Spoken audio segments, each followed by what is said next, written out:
The Emperor's New Clothes, Part 2.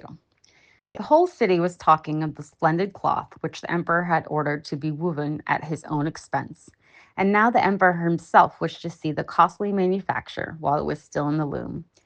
Accompanied by a select number of officers of the court, among them whom were the two honest men who had already admired the cloth, he went to the crafty impostors, who, as soon as they were aware of the emperor's approach, went on working more diligently than ever, although they still did not pass a single thread through the looms.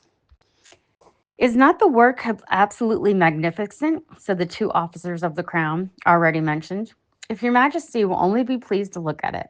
What a splendid design! What glorious colors! And at the same time, they pointed to the empty frames, for they imagined that everyone else could see this exquisite piece of workmanship. How is this? Said the emperor to himself. I can see nothing. This is indeed a terrible affair. Am I a simpleton, or am I unfit to be an emperor?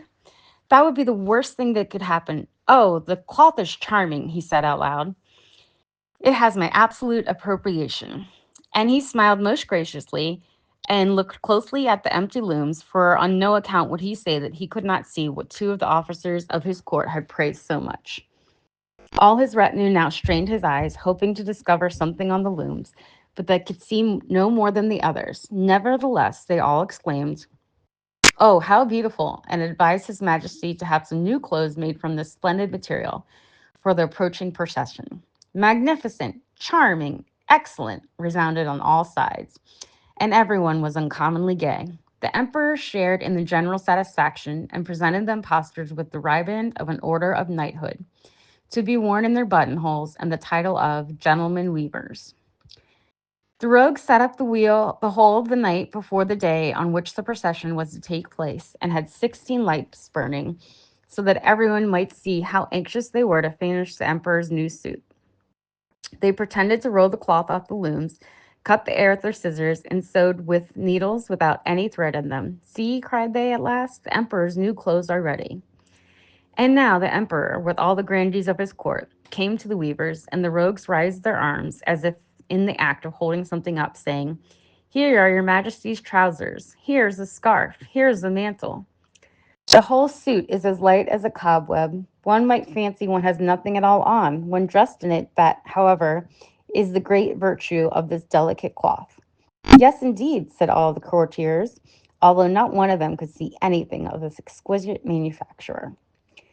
If your imperial majesty would be graciously pleased to take off your clothes, we will fit on the new suit in front of the looking glass.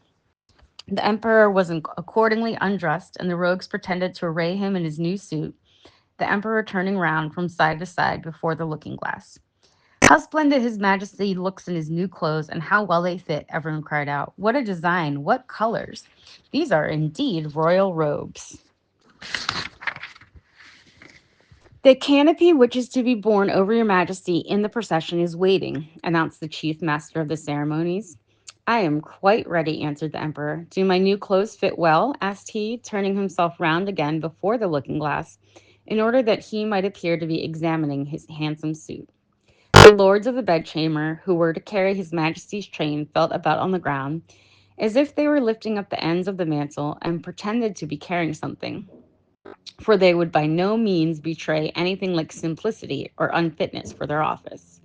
So now the emperor walked upon his high canopy in the midst of the procession through the streets of his capital, and all the people standing by, at those at the windows, cried out, "Oh, how beautiful are our emperor's new clothes! What a magnificent train there is to the mantle, and how gracefully the scarf hangs!"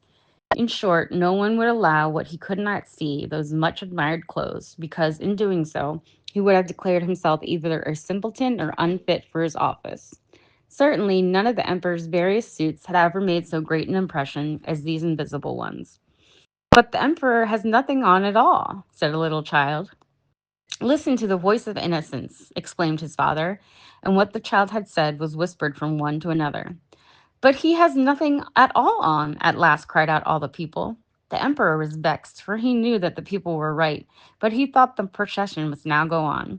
And the lords of the bedchamber took greater pains than ever to appear holding up a train, although in reality there was no train to hold. The end. Good night, children.